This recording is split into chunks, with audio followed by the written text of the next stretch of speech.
ao cara assim. E aí, Pablo? Perfeito, pessoal. Acho que a gente pode já ir aquecendo aí os motores da retomada, né? Estamos completando. Agradeço aí pela audiência que ainda ficou aqui com a gente. Pessoal, a gente vai então iniciar o terceiro bloco hoje, né?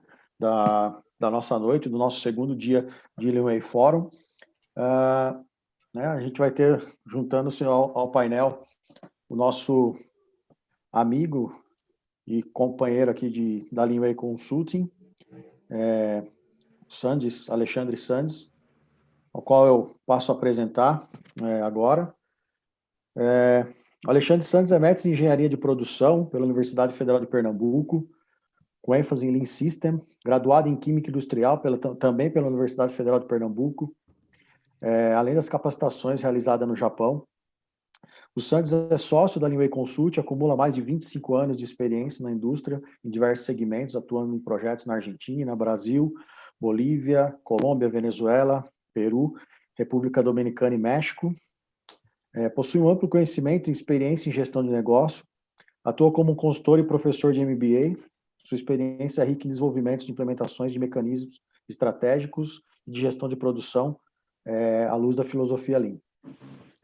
Severo San também se juntará a nós. Severo também fez parte do nosso painel, só para rapidamente também apresentar o Severo. Márcio Severo, executivo, né, o diretor executivo da Leeway Consult e sênior consultor. É mestre em Engenharia de Produção pela Universidade Federal de Pernambuco. Tem MBA em Gestão Estratégica pelo INSPER. É engenheiro mecânico pela Universidade de Pernambuco. Realizou diversos cursos em gestão em universidades internacionais como Harvard Business School, ISEAD, Duke University, University of Hong Kong. Possui mais de 30 anos de experiência como executivo em gestão de produção, plantas de qualidade, diversas plantas, né, qualidade de produtos, sistema de gestão e assistência técnica.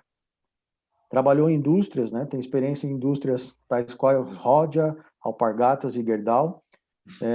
Foi expatriado por um período para Estados Unidos e Índia, ao qual adquiriu grande experiência internacional. Trabalha com a implementação de Lean System desde 2000, atuando como consultor em gestão empresarial. Também é professor e atua como professor em MBA, tem a experiência em administração de operações, estatística e logística. Ok? Muito obrigado a todos e passo a palavra agora ao nosso amigo e colega Sandes, a qual conduzirá o painel. Só para explicar um pouco da dinâmica, pessoal, a ideia é que a gente agora traga as perguntas, né? O Sandes vai conduzir o painel, trazendo um pouco das perguntas que vocês fizeram no Q&A. E a ideia, como o Grato comentou, se vocês ainda quiserem colocar, vier alguma coisa aí que vocês queiram, alguma dúvida, por favor, coloque aqui no Q&A, que na medida do possível a gente vai debater sobre essas perguntas. Sandes, muito obrigado, meu amigo, a palavra é sua. Obrigado, Pablo, muito obrigado. Então, como o Pablo tinha comentado, eu vou estar assim, mediando, né? Então, tem algumas perguntas voltadas para a primeira palestra do Burger, tem algumas perguntas voltadas para o case do Fabiano, e aí eu vou estar nivelando, né? Fazendo o rei Junca das perguntas, e claro, aí tem o Severo aqui também, que pode agregar ou pode entrar com um contraponto específico para reforçar essa pergunta. E a gente vai aprendendo. O objetivo aqui é a gente aprender, a gente trocar experiências, conhecimentos que nós temos e passar isso também para a nossa audiência. Tá bem alto, tá bem bacana aí. O pessoal tá segurando até o momento. Então, legal. Tem algumas, na verdade, que podem também, além de ser respondida pelo Fabiano e vice-versa, porque teve temas que foram parecidos entre os dois. Então, eu vou começar com uma pergunta, que talvez é uma das que ficam até na cabeça de toda a equipe, quando vem falar do Brasil, principalmente na indústria 4.0. Tem algumas perguntas que eu vou consolidar, né? Tem algumas que são parecidas, eu consolido e faço essa pergunta para o Burger. Então, Burger, inicialmente, mas o Fabiano também pode defender alguma parte também. Ele está perguntando assim, sobre a opinião, né? A sua opinião sobre essa parte da implementação da indústria 4.0 no Brasil, mas não necessariamente no Brasil, pode ser em outro local, mas que analisa e verifica a idade do parque fabril, né? Parque fabril, dos equipamentos. Será que isso pode ser o entrave, né? É um dos problemas. E aí também tem outra pergunta que fala sobre essas barreiras. Olha, quais são as principais barreiras da implementação da qualidade 4.0, que foi defendida por você, no Brasil, mas também a gente amplia, né? Não só no Brasil, em qualquer outra empresa também. Será que são semelhantes às barreiras da indústria 4.0? Então, assim, a importância da idade do parque, dos equipamentos, se pode ser um entrave, e junto com isso, se a barreira da 4.0, né, qualidade 4.0, são semelhantes a uma barreira da indústria 4.0. Então, Burger, o que é que você acha sobre isso? Obrigado, Santos, pela pergunta. Bem interessante. Isso é uma barreira de fato, ou seja, né, quando você tem um parque fabril muito antigo e não consegue, a partir desse parque fabril, fazer as conexões, a questão da conectividade foi trazida por mim também pelo Fabiano, é muito difícil você conseguir coletar dados. Mas, apesar dos equipamentos serem antigos, existe uma luz no final do túnel, que é a questão dos sensores, né? Atualmente, por eles serem muito viáveis, você consegue ter, mesmo com o equipamento fabril antigo, você consegue conectar. Agora, evidentemente, né, que como tudo, né, possui uma evolução. Eu me lembro, recentemente, teve um caso aqui que a gente estava tendo problemas com a questão da pandemia, de fazer conectividade com todos os profissionais da empresa, da Gerdau, porque alguns possuíam computadores, notebooks, que não conseguia simplesmente fazer rodar o Microsoft 365, né, 365, né, não conseguia rodar o Teams, rodava o Teams, caía. Então, isso também mostra claramente que, claro, os equipamentos têm que acompanhar, de alguma forma, a tendência tecnológica da indústria 4.0, né? Mas isso não quer dizer que eles são conflitantes, ou seja, você, mesmo com o parque fabril antigo, você ainda tem uma possibilidade de plantar e caminhar em soluções que vão lhe trazer muitos benefícios, né? Isso é o nosso ponto de vista. A gente tem vários exemplos aqui, né? A gente tem processos, a Gerdau aqui nos Estados Unidos, por exemplo, possui processos bem antigos e processos mais recentes, e nós conseguimos desenvolver ferramentas e implantar soluções que atendam ambas as situações, né? Ou seja, um equipamento bem antigo com um equipamento mais novo. Então, isso assim depende muito do equipamento que você possui, do que você quer alcançar com a análise de dados, né? E quais os benefícios que você quer alcançar com tudo isso. Mas, evidentemente, que pode sim, no futuro, pode ser uma barreira, né? Interessante. Eu lembrei, isso aí que você estava comentando, Burger, também, porque tem a idade, fala assim da idade do parque fabril, pode ser uma idade, mas tem que saber a qualidade dos equipamentos, né? Não só, depende de como ele foi cuidado, né? Ele pode ser antigo, mas se ele for bem cuidado. Na última missão técnica no Japão, acho que o Fabiano foi também. Sim. O Márcio Severo também estava lá. A gente visitou uma empresa, eu fui antes, né? Eu não estava com o Márcio Severo, fui um momento antes. Tem uma empresa que a gente visitou que o parque fabril dela era, assim, antigo, né? Bem antigo. Pô, mas as máquinas bem cuidadas, né? Poxa, muito bem cuidadas. E eles tinham, na verdade, uma estratégia. A estratégia era comprar máquinas mais antigas, e revitalizar elas. Revitalizava, né? E deixava elas rodando perfeitamente. Então, talvez assim, talvez não seja somente a idade das máquinas, né? Mas assim, o quanto você cuidou das máquinas, né? Isso na verdade, acho que influencia muito, né? Fabiano, o que é que você acha, Fabiano? Na verdade, assim, eu estou de acordo com o que o Marcos falou. Assim, só fazer um comentário que, no final das contas, no Brasil, a gente não é a realidade de todas as empresas, né? Mas a maioria delas, elas ainda estão lá no, acho que ele chamou de 3.0, quando a pessoa ainda vai fazer automação, né? Mesmo a Jacto, que a gente tem um parque fabril, na minha cabeça, bem atualizado, a gente ainda está no 3.0, então a gente ainda está na fase de fazer automação. E assim, eu acho que a Jacto está bem posicionada, então eu suspeito que muitas empresas ainda têm que dar um passo antes ainda, lá no que ele chamou de 2.0. E, além disso, né, o pessoal pensa só em máquina, em sensor, não é só isso também, né? Como que eu conecto tudo isso? Tem que ter uma inteligência, tem que ter uma plataforma, vamos chamar assim, e converse com tudo isso e faça essa leitura aí, vamos chamar assim, de dados e faça a convergência. isso o pessoal não está pensando ainda, né, na prática. Na prática, o pessoal vai trocando de máquina indiscriminadamente, colocando sensor indiscriminadamente, e não sabe que tem que ter alguém para coordenar tudo isso, né, essa inteligência. Então, eu acho que essa fase aí o pessoal está esquecendo, na prática é o que nós estamos fazendo agora também, né?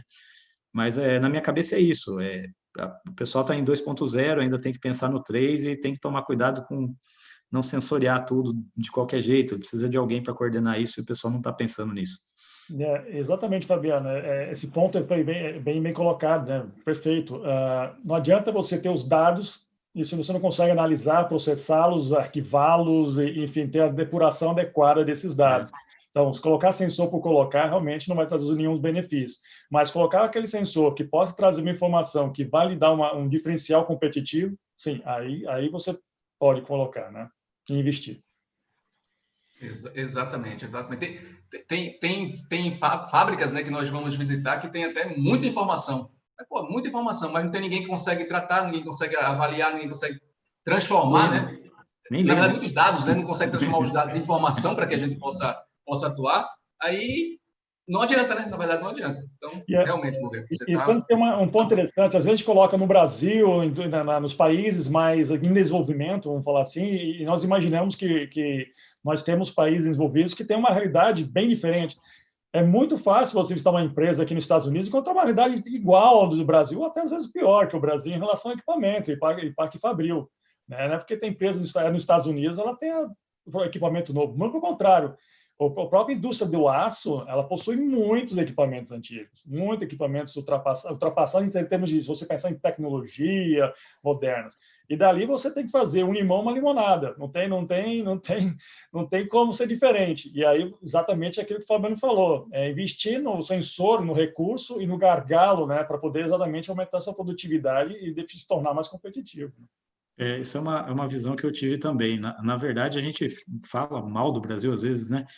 Mas, assim, um país que eu gosto bastante de visitar empresas é a Alemanha, né? Mas lá você encontra o estado da arte também, e às vezes você pega o fornecedor dessa empresa, que é o estado da arte, e entra na fábrica, a fábrica é pior do que muitas aqui do Brasil. Então, é bem isso, né? Não é porque a gente está no Brasil que é tudo ruim, né? No final das contas, a gente tem fábricas aqui melhores do que muitas que eu vi fora também, na Alemanha, até no Japão, às vezes, né? Isso é verdade. Legal. Podemos mudar um pouquinho agora o tema? Sim, tem uma interessante aqui que talvez o Fabiano possa estar nos explicando. Fabiano, nesse seu case aí, apresentado, você comentou, e na verdade até eu mesmo fiquei com dúvida, né? E aí foi feita uma pergunta a respeito disso. E claro, acredito eu que vocês, de toda a gestão existente, de todo o conhecimento de gestão que a gente tem, com esse momento, teve muito aprendizado, né? Muito aprendizado. E pelo que eu vi, assim, no supply chain, nossa, o aprendizado foi fantástico. Então, uma das perguntas foi sobre as falhas na cadeia de suprimento. Que, assim, com essas falhas na cadeia de suprimento, como é que ficou a entrega da Jacto? O quanto isso influenciou, né, nas entregas? E se essa parte eu vou agregar, estou agregando algumas perguntas também. Se essas falhas, né, que obviamente, e a área é um setor agrícola do qual vocês estão inseridos, né? Se isso influenciou em alguns indicadores de eficiência, produtividade, se eles podem estar influenciando também. Então, assim, cadeia de suprimento, quanto foi aprendido e trabalhado sobre isso, e as falhas que houve, né, neles, e o quanto isso afetou alguns indicadores, eficiência, produtividade, ou diminuindo, ou, quem sabe, estudando e melhorando, né? Estudando e melhorando. Como foi? Tá, provavelmente eu não vou poder falar números, mas eu posso falar se piorou, se melhorou e qual foi a tratativa. Mas, assim, vou te dar um exemplo, acho que já mata a maior parte das perguntas aí. Mas a gente fazia... o Gnato conhece bem a fábrica e sabe que a gente teve alguns problemas no passado, mas fazia um ano que a gente praticamente não devia para o comercial.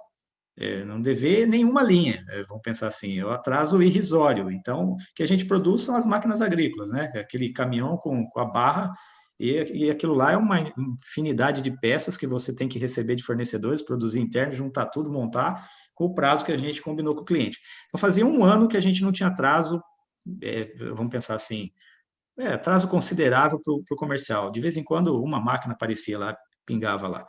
Então, a gente estava com a cadeia muito estruturada, muito segura, fazendo tudo aquilo que a gente já tinha falado antes, né? Que é análise de risco, substituição de fornecedores. Então, sempre tem o pessoal que a gente pede para melhorar e não melhora, etc. Bom, um ano assim.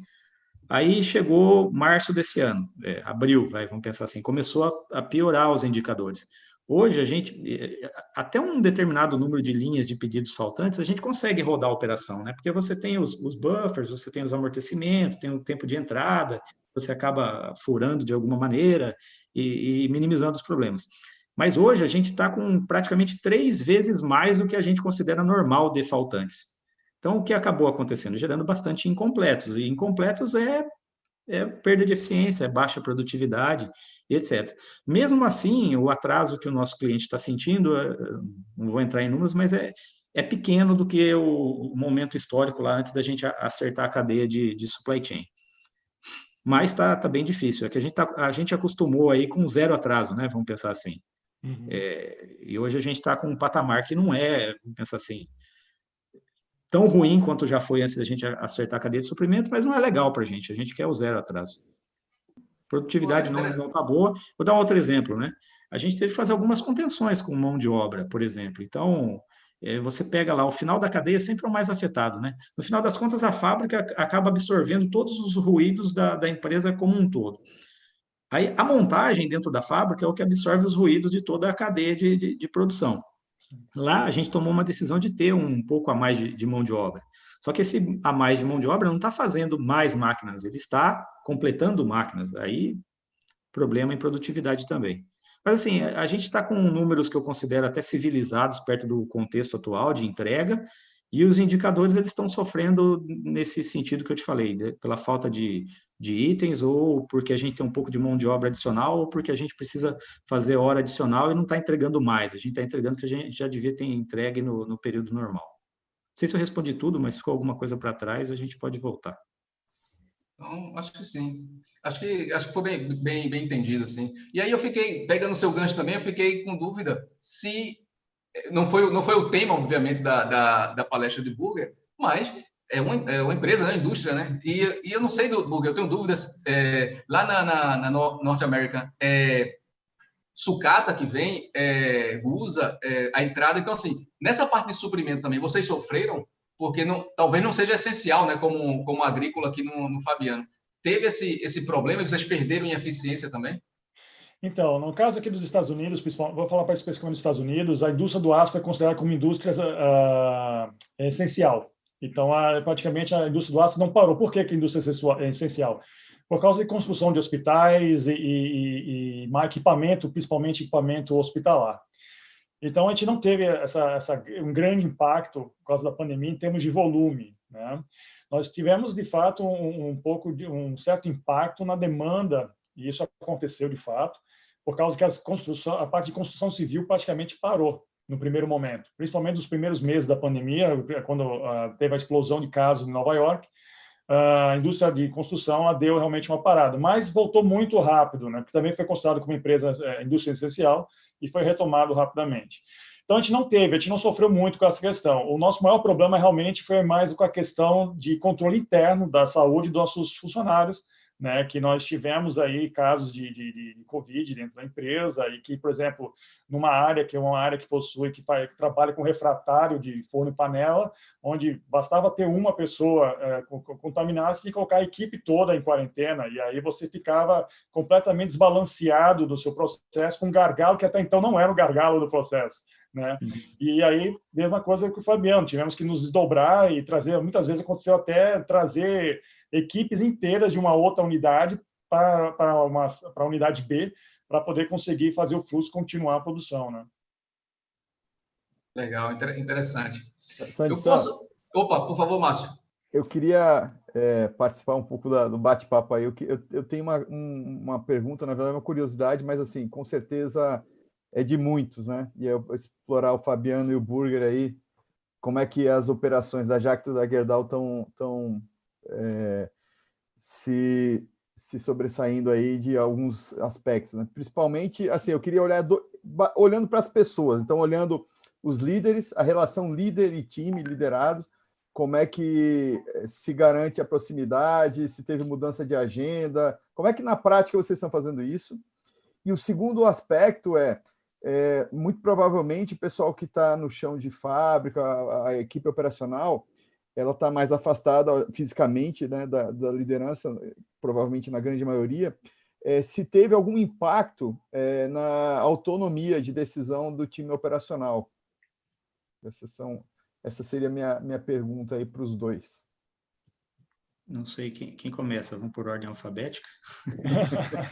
Não tem problema. Assim, como eu falei, do ponto de vista prático, a gente tinha algumas rotinas antes e a gente manteve todas. O que a gente mudou foi o formato de algumas. Então, a mais básica, né? Então, do dia a dia lá, a primeira reunião da mini empresa com o team leader da mini empresa, essa se manteve.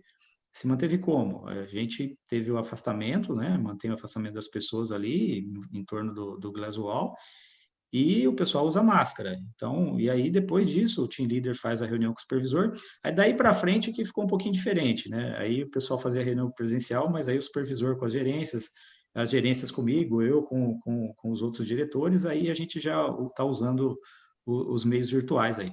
Uma coisa um pouco diferente é que o que a gente fez? A lógica era manter a maior parte possível das pessoas em home office, né? Só que na fábrica isso é mais complicado. Então, as outras diretorias, elas conseguiram colocar mais gente em casa, porque dá para fazer atividade fora. Na fábrica isso é um pouco diferente, e os líderes estarem na fábrica é importante para o pessoal operacional.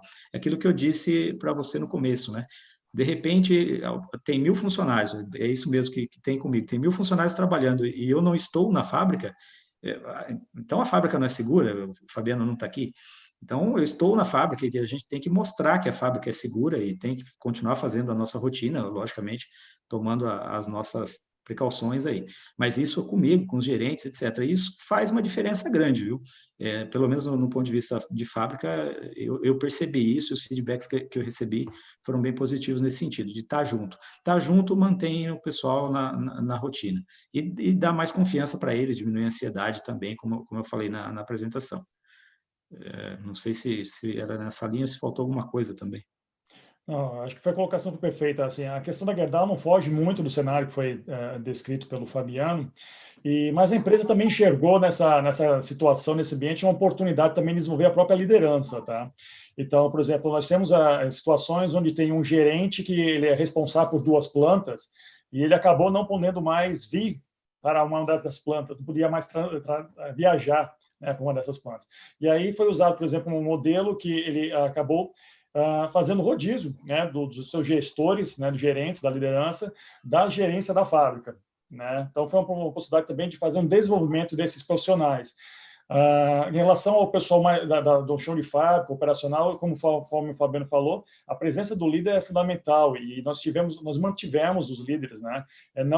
Claro, com todo cuidado, afastamento e com rodízio, né, entre eles também, para que eles pudessem estar presente gerenciando.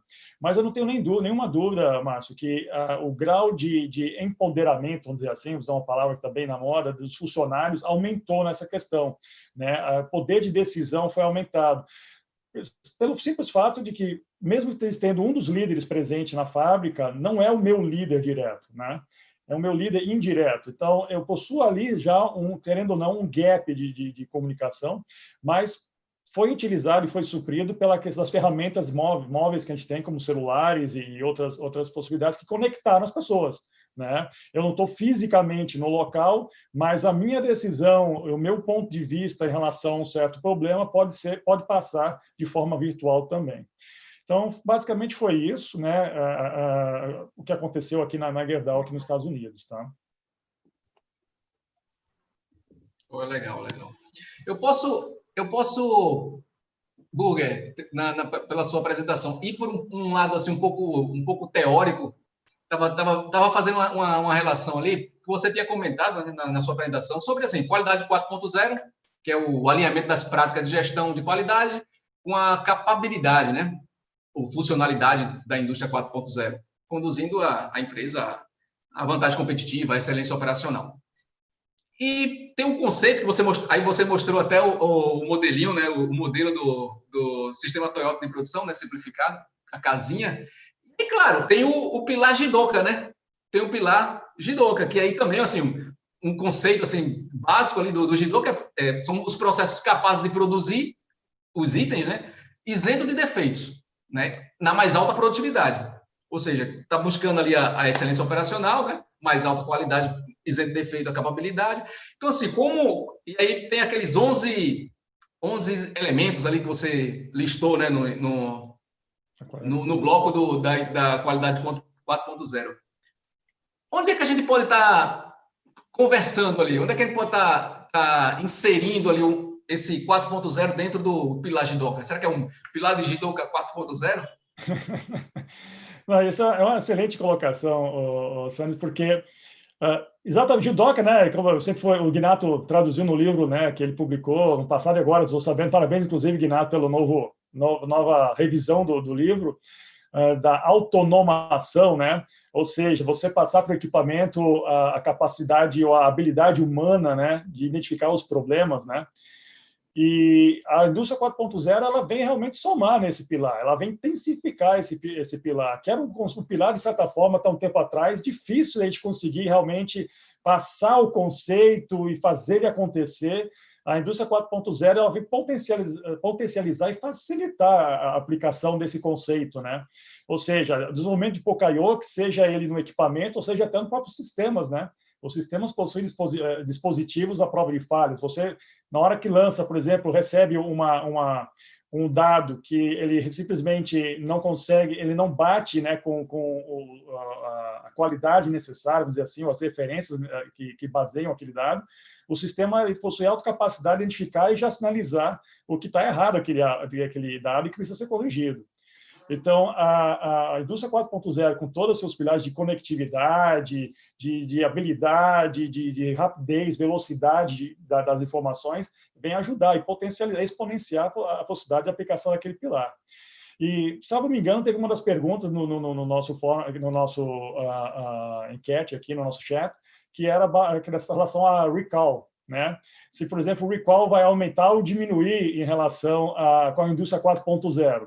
Eu digo que não, eu acho que o recall ele provavelmente vai até intensificar, aumentar, porque às vezes vai acontecer recall no seu equipamento ou no seu produto que você nem sabe que precisava de um recall, né? As indústrias vão ser capazes de monitorar o seu equipamento, o seu produto no cliente e fazer as correções necessárias. Essa tecnologia, por exemplo, é muito utilizada, só fugindo um pouco do mundo industrial, né, na própria Fórmula 1, por exemplo, né? Às vezes as equipes de engenharia estão lá fazendo ajustes no veículo, o piloto nem sabe o que está acontecendo nesses ajustes, né? É verdade, é verdade. Isso é bem interessante. Severo, tem algum ponto aí específico? E, Burger, hoje a gente fez um mini curso, hoje pela manhã, de Jidoka. E teve uma pergunta sobre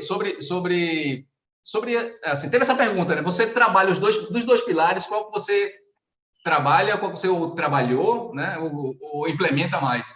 Jidoka ou, né, Just in Time? Cara, foi 90% Just in Time. 90% Just in Time, tá? 10% foi até menos, um pouquinho, 9%.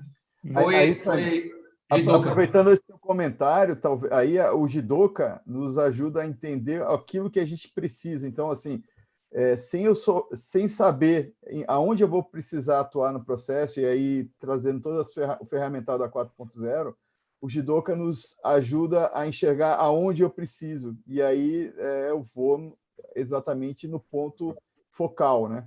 Perfeito, perfeito. Ginato, por favor. Fazer uma consideração, porque você sabe que eu sou um apaixonado por muita coisa, mas por esse claro. Em especial no pilar de Jidoka. Mas eu queria fazer uma consideração, acho que fantástico que isso tenha vindo à baila. Hoje, um dos colegas na audiência perguntou a respeito, né, sobre como é que faço para, em máquinas mais, vamos dizer assim, antigas ou velhas, como é que eu faço para neutralizar erro? E eu comentei, eu respondi em texto, eu comentei o seguinte, por trás do Jidoka tem todo, né, aquele arranjo lá do controle de qualidade zero defeito, que se serve, né, da combinação dos dispositivos da prova de falhas, Poka-yoke, né, associado com o sistema, andon, sinalização, ativação da cadeia de ajuda, tudo isso é o sistema Poka-Yoke, é mais do que o dispositivo. Olha que interessante o que vem por aí. É uma reflexão, não é pergunta, não é nada, uma consideração que talvez eu gostaria de lançar e vocês, por favor, metam o pau, que é o seguinte. A gente fala o seguinte, é claro que você pode desenvolver dispositivos à prova de falha, dispositivos Poka-Yoke e os sistemas para detectar erro ou defeito. Nem sempre detectar erro é possível. Nem sempre, técnica ou economicamente, nem sempre é possível. Então, você tem que descer um degrau, costumo dizer isso, né? E não faz o projeto de dispositivo à prova de falha para detectar erro, isso é o Poka-Yoke associado à inspeção na fonte, detecção de erro. Isso é a verdadeira neutralização do defeito na causa raiz. Isso é o que eu posso chamar conceitualmente, garantidamente, de zero defeito. Porque eu neutralizo o erro, o defeito, antes dele nascer, na origem dele, quando eu estabeleço que existe uma relação de causa e efeito, defeito e erro. Mas o erro, gente, o erro não é de máquina. Máquina tem malfunction, não erra. Máquina não erra. Máquina tem mau funcionamento. Erro é resultado de uma decisão. Decisão que é humana. Ponto. Então, assim, olha que interessante que vem por aí. Como a gente fala o seguinte, bom, então vamos fazer um esforço, né, para projetar dispositivos Poka-Yoke para detectar erro de execução, erro humano, para evitar que o defeito seja gerado, se manifeste. Quando não dá, eu vou, puxa, não deu, então eu vou detectar, fazer a inspeção sucessiva, ou autoinspeção, que é detectando o defeito, né, neutralizando ele, já aconteceu. Mas olha que bacana que vai acontecer aí, gente. A gente está dizendo que faz um esforço para neutralizar na origem o erro de execução, o erro humano.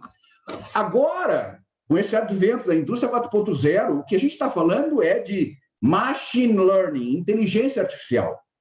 Então, muito da inteligência que é humana na execução vai ser transferida para os ativos, máquinas, equipamentos.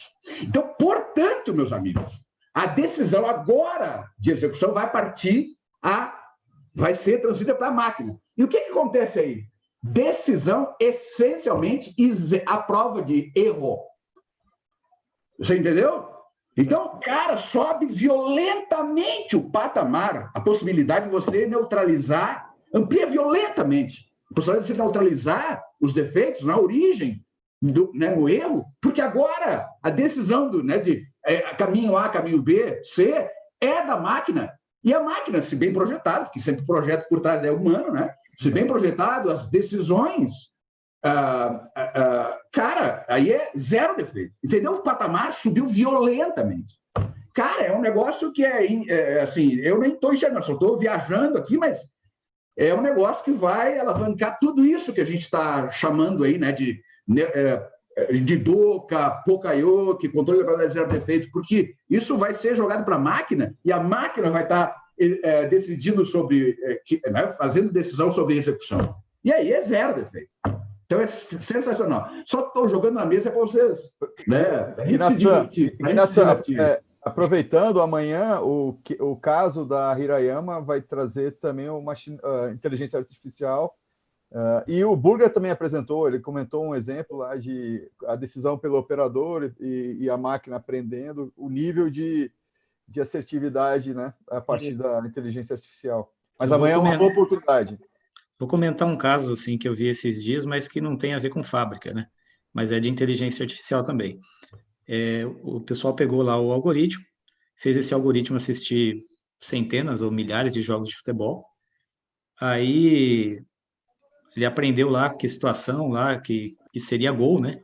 Aí colocaram o algoritmo agora para assistir novos jogos de futebol. Bom, o cara está lá na intermediária ainda, ele já sabe pela configuração que está ali, como aquele time costuma jogar, que vai ser ou não gol, qual a probabilidade de gol. Então, se tem 90% de chance de gol, de 30%, etc., e ele vai falando à medida que a pessoa toma a decisão. Ó, essa decisão que ele tomou de tocar para a esquerda, ele gerou uma hipótese aí agora de ser 75% de gol. Bom, dado isso, que esse algoritmo já faz a predicção, né, se vai ser gol, se não vai, qual que é a probabilidade, aí eles passaram isso para os técnicos, né, os técnicos dos times europeus, eles começam a olhar aquelas situações que resultam em gol mesmo e treinar isso no campo, né? Então, ó, se acontecer tal situação, você faz tal coisa, e aí vai.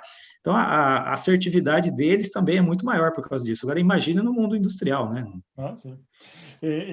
Sem dúvida. E, Ginato, é interessante, né? Porque essa questão, essa potencialização, né, do zero defeito, ele acontece em todos os níveis do ramo industrial. Porque o que é o defeito, né? O defeito pode ser um custo elevado, né? Pode ser um custo fora da meta.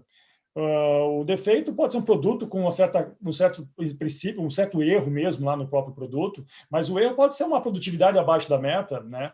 Então, o oceano azul, vamos dizer assim, né? Pegando uma deixa do livro, né? Para navegar nesse oceano azul, ele não tem limite, né? E o que isso vai trazer de benefício para o mundo industrial? Nós estamos apenas ainda iniciando. As empresas são apenas iniciantes nesse ramo. E o potencial dessa possibilidade praticamente, no momento, a gente não consegue enxergar ainda o que vai acontecer, né? Fantástico, fantástico. Muito bom, muito bom. Eu posso agora ir para o outro lado agora? Eu enveredei aí numa parte do judô, que eu achei legal, foi uma parte assim, meio conceitual, né? Mas, poxa, eu achei bem bacana essa defesa, e eu acho que o Ginato ficou se coçando, disse, não, vou entrar aí que eu quero falar, e entrou aí. Bacana, obrigado, Ginato, aí pelas contribuições, eu acho que a audiência também gostou muito. Falando agora do norte verdadeiro. Fabiano, você tinha falado ali sobre norte verdadeiro, e tem algumas perguntas, como eu estou falando, eu não vou pegar exatamente a pergunta, vou entender e fazer um consolidado ali. Tinha falado da estratégia, né? A estratégia de outubro de 2019, que foi realizada, foi definida, né? Foi definida em 2019, e tinha o norte verdadeiro, com todos os desdobramentos que você tinha falado, Roshinkane, OKR, né? Desdobramento das diretrizes, enfim, definiu lá o objetivo. Isso em 2019, mas nem imaginava da pandemia, né? Nem se cogitava isso. O norte verdadeiro teve alteração depois, assim, em março, na verdade, em abril, houve alguma alteração? Né? Se houve alteração, quanto tempo, né, para desdobrar isso para chegar ao nível mais baixo da operação, que são os operadores, ou seja, fazer o desdobramento para dizer, operador, né, as metas do operador, as metas da linha, para desdobrar isso para chegar no chão de fábrica. E se a presença não for tão efetiva da liderança por causa, né, desse momento, como a gente garante que esse desdobramento está sendo bem implementado? Okay. Na Jaco, né? Bom, falando aí da primeira pergunta. Então, em outubro do ano passado, a gente teve lá as combinações aí com o Conselho, o que a gente tem que entregar nesse ano. Mas, assim, por uma conjuntura, talvez, do ramo agrícola, vamos pensar assim, ele está demandante, e também pelas ações internas terem sido boas ao longo dos últimos anos. Eu falo boas porque também tem empresa do ramo agrícola que parou, está parada até hoje, ou parou várias vezes por falta de demanda ao longo desses meses aí. Então, a gente não teve uma mudança drástica no planejamento inicial. Então, os objetivos de qualidade para o cliente, de melhoria, exemplo, alguém falou aqui nas perguntas sobre peça de reposição. Então, a gente mantém os níveis altos que a gente planejou de atendimento de peça de reposição, por exemplo. Agora, o que mudou mesmo? O que mudou para mais foram nossos objetivos de faturamento, não para menos, para mais. Mas isso aí já é um desdobramento fácil, né? No final das contas, como eu falei, tem o S&OP, tem o MPS, que lá tem toda a rotina, os processos decisórios, quando eu aumento, quando eu diminuo, com quanto tempo eu diminuo, com quanto tempo eu aumento, e etc. Já tem todo um modelo, né, que a gente segue para fazer isso. Então, entre aspas, é meio que seguir uma receita de bolo que a gente definiu ao longo dos últimos anos. Aí. A gente criou modelos e esses modelos a gente segue quando a gente precisa aumentar ou diminuir. Segunda pergunta, você me falou da liderança versus desdobramento. Como isso desdobra, né, nesse período, como desdobrou para chegar no nível mais baixo da operação, né, mais próximo do operador, e fazer essa gestão do dia a dia, né, a gestão para o Gemba, já que nesse período então ficou um pouco restrito, né, distanciamento, algumas pessoas em home office e tal. Se isso afetou, como chegou isso para se trabalhar bem junto com a As alterações que operação? a maior parte do desdobramento estratégico, a gente já terminou de fazer isso em dezembro do ano passado, porque a gente faz lá, começa o planejamento, começou esse mês, né, em agosto, e em dezembro a gente termina o orçamento, mas a gente faz o desdobramento no ano passado mesmo. Então, vamos pensar o seguinte, tudo que a gente tinha que ter feito de desdobramento e fazer chegar até o chão de fábrica, a gente já combinou isso em dezembro do ano passado. O que a gente fez esse ano foi ajustes. Agora, a minha opinião sobre teria tido um impacto pelo fato da pandemia nesse desdobramento, na minha cabeça não, né? Porque a gente manteve os rituais. Se a gente tivesse que cascatear uma informação, então, ou por digital ou por presencial, em determinado momento, a gente consegue fazer. E a gente faz isso a todo tempo, porque não é só na parte estratégica que a gente precisa se comunicar, né? Tem uma série de outras coisas. Exemplo, eu tive um defeito lá no campo, numa máquina X, e pode estar sendo provocado por um processo fabril. Ok, isso chega, tem todos os canais de comunicação que a gente precisa, e chega lá na mini empresa que eventualmente produziu aquele defeito. Então, isso funciona independente da pandemia ou não, só que agora adaptado aí com uma parte digital e uma parte presencial. Mas eu não vi prejuízo nisso, a gente conseguiu lidar bem com isso.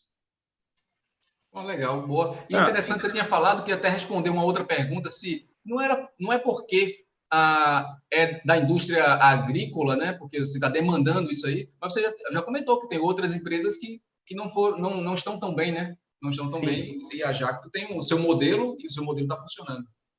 Exato. Você queria contribuir com uma pergunta? Eu queria fazer uma ponte, pessoal, aproveitar aí vocês explorar mais um pouquinho, uma ponte com as discussões que a gente teve ontem do Rito Ozukuri, que é como é que, nesse momento, vocês estão fazendo para continuar o desenvolvimento da equipe, capacitação. Mudou alguma coisa? O que vocês têm feito aí para melhorar o desenvolvimento da equipe?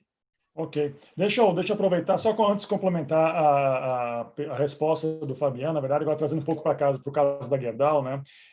Muito semelhante, ou seja, a gente tem também todo um ritual, né? Todo um modelo, um método de fazer desenvolvimento estratégico, que nós chamamos de PEX, né?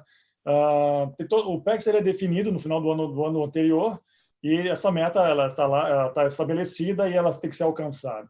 O que aconteceu é que no S&OP, de fato, o S&OP ele teve várias mudanças devido ao impacto da pandemia, e agora nós temos que fazer mais ou menos uma frase, acho que foi o Márcio que usou, se não me engano, ontem, né, ou foi na sua apresentação da Índia, fazer, né, 1 ano em 6 meses. Né? E para isso tem que se buscar alternativas e desafiar a equipe, né, para poder se alcançar esses resultados, né? Basicamente isso que nós estamos trazendo aqui na Gerdau e trabalhando na Gerdau. Então, projetos usando Agile Method, por exemplo, é uma forma que nós estamos utilizando para poder alcançar essas metas e fazer os projetos acontecerem, tá? Para alcançar as metas que estão estabelecidas. Trazendo agora, respondendo à pergunta do Márcio, né, a questão do desenvolvimento de pessoas e equipes, né? Um dos exemplos que eu dei foi a questão do rodízio, da própria liderança, né, como gestor da própria planta, né? Imagina, você pegar um gestor de qualidade do produto, colocar ele pelo menos durante um mês como gerente da fábrica, como isso abre, né, o horizonte para ele em termos de capacitação de conhecimento, necessidade de aprender, né?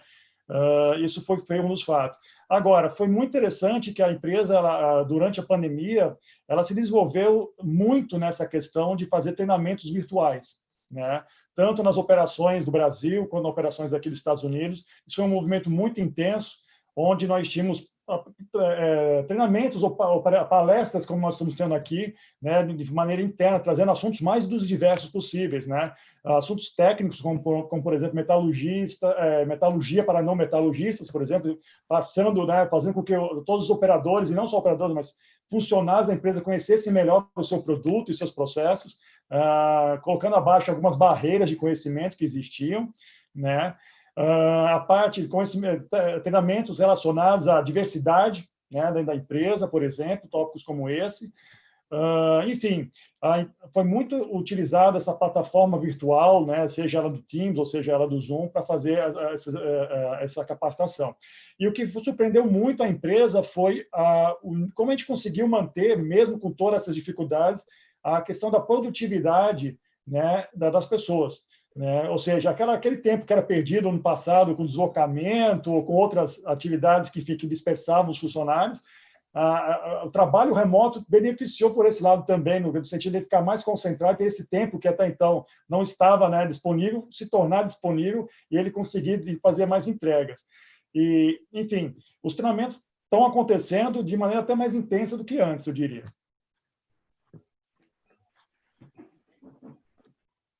Na Jacto, a gente também, junto com o RH, teve uma intensificação no uso de cursos, vamos pensar assim, digitais, né? O Gnato, inclusive, é um dos potenciais aí, está ajudando a gente com isso. Agora, falando ainda sobre esse assunto de uso do Teams e o Zoom e etc., assim, a minha experiência em particular, no começo eu fiquei exausto com esse assunto, assim, sendo bem transparente, porque a gente começa às 7h30 aqui na Jacto, né? Mas aí eu tinha uma reunião das 7h30 às 8h30, outra das 8h30 às 9h30, outra das 9h30 às 10h30, das 10h30 às 11h30. Aí eu ia para o almoço, voltava 1h às 2h, das 2h às 3h, ou às vezes das 3h às 4h30, e acabava o horário, não cabia, colocava outra. E a gente não conseguia nem sair para ir no banheiro, no final das contas. Assim, eu me senti bem exausto mesmo, eu levei um tempo para me adaptar. Aí teve um pessoal aí que resolveu, vamos então diminuir 10 minutos do final de cada reunião. Então, a reunião que começar às 7h30, ela tem que acabar às 8h20. Se for uma reunião de meia hora, ela tem que acabar 5 minutos antes da hora cheia, vamos pensar assim. E aí começamos a rodar assim também. Mas, na prática, ainda era muito pesado, porque apesar da gente ser mais produtivo, não se deslocar de uma área para outra, né, entre as reuniões, no final das contas, aquele deslocamento servia para você tomar uma água, tomar um café, falar do outro assunto que talvez te distraía também, né? E a gente precisa estar com a cabeça boa, né, para a gente tomar decisão e participar de outras reuniões, contribuir. Então, no começo foi bem difícil, até que agora eu acho que eu estou aprimorando, assim, pelo menos para mim, né, o jeito de conduzir as coisas. Então, além dos 10, dos 5 minutos, eu tenho colocado intervalos entre uma reunião e outra, porque é muito pesado.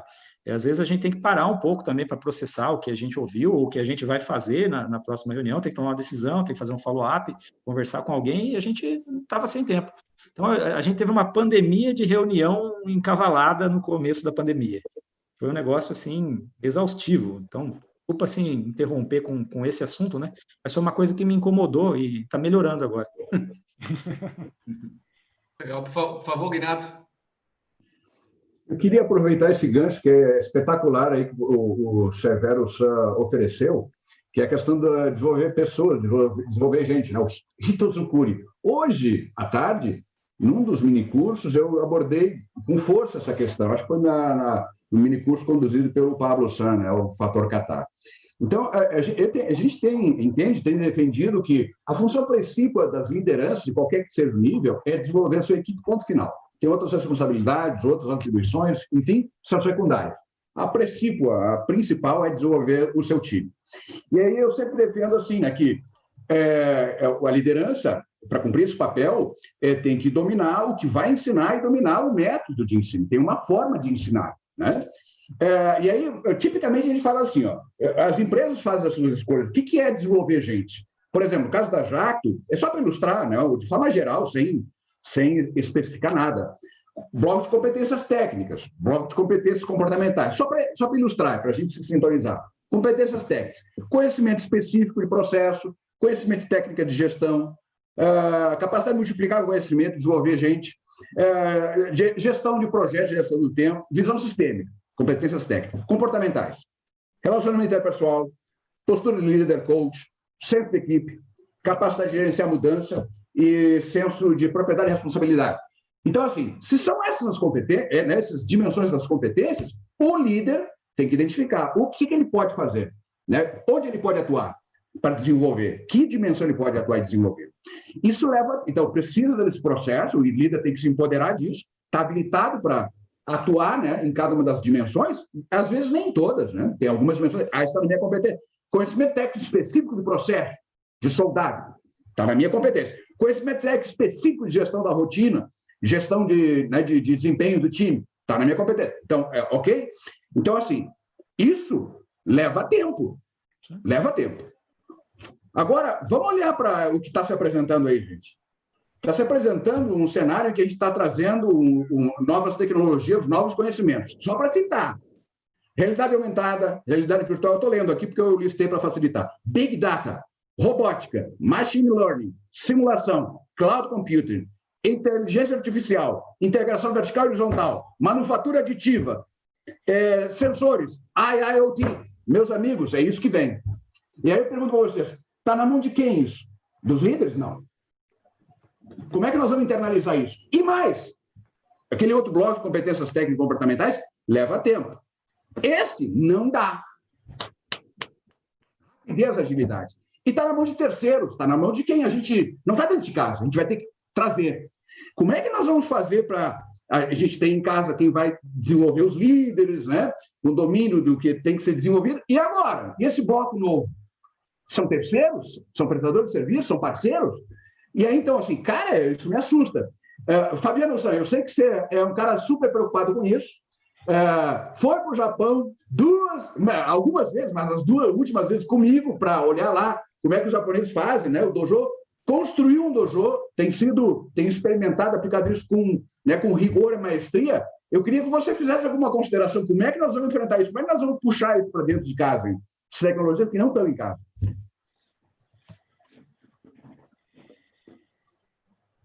Na verdade, assim, o que eu penso, né? Eu penso as coisas de maneira simples, às vezes até sintetizo demais. Mas, assim, em algum momento a gente deu um jeito de criar o dojo, como você falou, e a gente tem lá o pessoal fazendo, basicamente, treinando competência técnica, né? E a gente teve ajuda para fazer isso, seja benchmarking primeiro, depois a gente pediu para você ajudar e a gente foi fazendo. Nesse nível aí, eu acho que é a mesma coisa. No final das contas, a gente acaba absorvendo, né? A gente sai, absorve um pouco, aí a gente instiga alguém, né? Em geral, sempre tem alguém que tem a cabeça mais voltada para isso. Aí você joga ali essa instigação, vamos pensar assim, a pessoa puxa, e aí o outro puxa mais um pouco, e assim vai. Agora, o que eu acho que é diferente é a velocidade mesmo, né? É muita coisa ao mesmo tempo. Eu acho que a inteligência nossa está em escolher o que realmente agrega valor para o nosso negócio, para o nosso propósito. Então, tem muita coisa, você citou uma pancada delas aí. Aí, eu vou usar tudo isso? Eu não sei. A gente tem que separar, olhar o que vai levar a empresa para a diretriz que a gente se propôs a entregar, e aí sim focar nas pessoas que a gente sabe, todo mundo sabe dentro da sua equipe quem que pode puxar determinada tecnologia nova, determinado conhecimento novo e colocar. Mas assim, mudam os tempos, mas o jeito, acho que, de fazer é o mesmo. Eu acho que a maior inteligência mesmo é de filtrar o que serve e o que não serve. Não adianta querer tentar trazer tudo e deixar o pessoal doido, aliás, a gente nem aguenta tudo isso, né? É uma overdose de coisas, a gente precisa entender o que é importante disso tudo. Antes de colocar tudo isso para 1.000 pessoas, né? A gente tem que ter a inteligência, a sabedoria de escolher o que é realmente necessário. Essa é a minha opinião. Eu gostaria de complementar, Ignato, a sua provocação, para variar, uma provocação muito inteligente, né, e muito, muito salutar ao debate, que é o seguinte, de fato, né, é uma sopa de letrinhas que estão sendo colocadas e as pessoas têm que correr atrás. Aprendi a letra A, mas a letra A, estava conversando com o Fabiano um tempo atrás, a letra A já está obsoleta. Acabei de aprender, mas já ficou obsoleta, né? Não tive a velocidade suficiente. Mas o líder tem um papel-chave, né, conforme você mesmo salientou, que é de guiar, né, ou seja, o conhecimento necessário para que as equipes possam desempenhar suas funções e alcançar os resultados esperados pela empresa. Mas não é uma via de uma mão única. Não é só o líder que tem que dizer o que tem que ser desenvolvido. Atualmente, os operadores, as pessoas, também fornecem para as empresas, através da autocapacitação, oportunidades que até então o líder não consegue enxergar. Né? Então, como o conhecimento hoje também não está tão difícil o acesso ao conhecimento, pois você tem formas diferentes, 1.000 também, de conseguir esse conhecimento, né? Essa retroalimentação entre o que o líder me guia e o que eu posso trazer para o líder também, para a empresa com benefício, é muito importante. E aí tem a questão, né? Como é que eu balanceio essas duas questões, né? Porque eu posso ter um talento no meu grupo que está voando a 1.000 por hora, né? Buscando conhecimentos que eu nem sei o que ele está falando, parece um alienígena aqui falando em uma linguagem que eu não faço a menor ideia do que ele está falando, não consigo entender 6 palavras do que ele fala, né? E isso pode, se você não tiver, o líder não tiver essa habilidade de identificar essas questões e a empresa não tiver canais que possam absorver isso, isso pode também fazer perda de talentos, né? Então, acho que o balanceamento é muito importante dessas duas questões, tá, Guinato? Legal, muito bom. Pessoal, a gente já tá seguindo agora para o fim. Já são 21h13, faltam 2 minutinhos para dar o horário de 21h15 aí para finalizar. E aí eu vou abrir para vocês aí para dar o último recado, se despedir. Não sei se talvez o Guinato quer iniciar e o Fabiano e o Marcos Burger. Então, por favor, talvez primeiro os convidados. Fabiano, por favor, se quiser começar, não tem problema. Ordem alfabética de novo? Não, eu só tenho a agradecer aí o Guinato, a Linway, todo o pessoal que assistiu aqui também. É interessante, no final das contas, poder trocar ideia com pessoas diferentes e aprender um pouco mais. Então, no final das contas, a gente acaba participando de um evento desse para aprender, né? Sempre é isso, né? Então, mais uma vez, obrigado aí pela participação e espero que vocês tenham, que o pessoal que assistiu a gente tenha alguma coisa aí para aproveitar do que a gente falou. Com certeza. Eu queria agradecer a Linway, ao próprio Guinato, e ao Márcio, ao Alexandre, e o próprio Papo pelo apoio e pela oportunidade de... Acho que nós estamos fazendo agora a história da Linway de novo, né, marcando um ponto importante, aí, primeira evento, né, virtual desse nível. Isso eu fico bastante honrado com essa questão. Ontem o Márcio Severo mostrou o livro do Guinato revisado, a nova capa e tudo mais. Eu queria mostrar uma coisa para o Guinato, que eu não sei nem se ele sabe que eu tenho. Caraca, minha tese de doutorado. Caraca. Eu tenho 1998. 1998. Ano passado. Então, agora já tem um canto especial aqui. Obrigado, Burger, por ainda conservar esse material. Muito obrigado. Né, eu tenho guardado aqui no canto especial aqui, a gente sempre faz uma consulta nesse material, ou seja, conhecimento não tem idade, não tem tempo, ele não caduca, né? Conhecimento é verdade, muito obrigado. Sempre aplicável, né? E eu agradeço aí, Guinato, pela oportunidade e pelo convite. Imagina, é uma satisfação. Bom, deixa eu só rapidamente comentar, eu deixo para os colegas da casa o fechamento. De novo, reforçar os meus agradecimentos e dizer a vocês que eu estou muito feliz, né? Porque a gente está enfrentando uma situação super, hiper sui generis, mas assim, esse é o lado cheio do copo, né? Olha só que bacana que a gente está conseguindo descobrir, né? Que dá para fazer muita coisa, mesmo com as restrições todas que a gente está enfrentando, né? Restrição, por exemplo, física, né? Dá para fazer muita coisa, eu tenho repetido isso, dá para fazer muita coisa, dá para aprender muito, dá para colaborar, dá para compartilhar e dá para crescer juntos. Então, isso é um pouquinho do que a gente está fazendo aqui, né?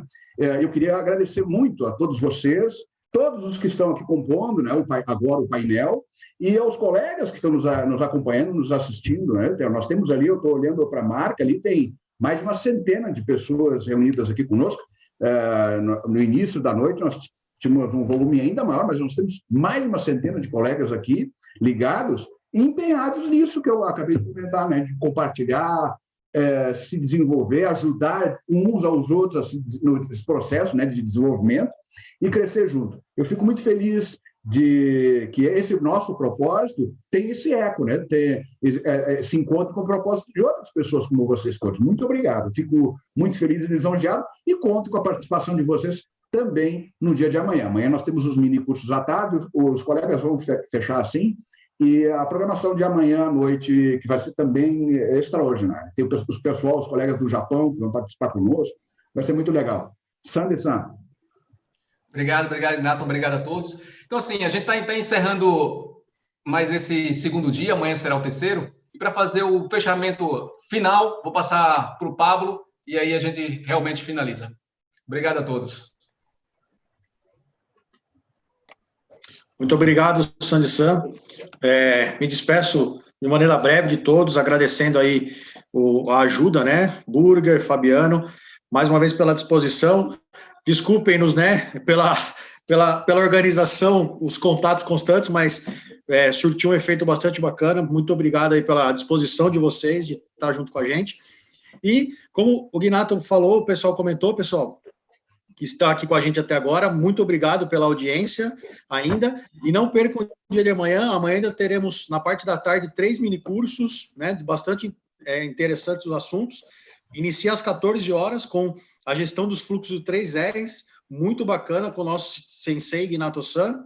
Às 15 horas, gestão de transformação Lean, com Márcio Severo, e às 16 horas, um case bacana com o nosso consultor, Rodrigues-san, sobre Lean em serviços, ok?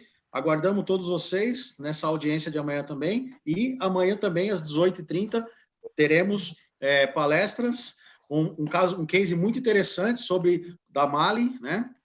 Muito interessante, e os nossos amigos e parceiros da Hirayama Consulting, né? Holding, Japão, que também trará para a gente um case muito bacana de inteligência artificial. Uma boa noite a todos, e agradecemos de coração a audiência de vocês. Muito obrigado.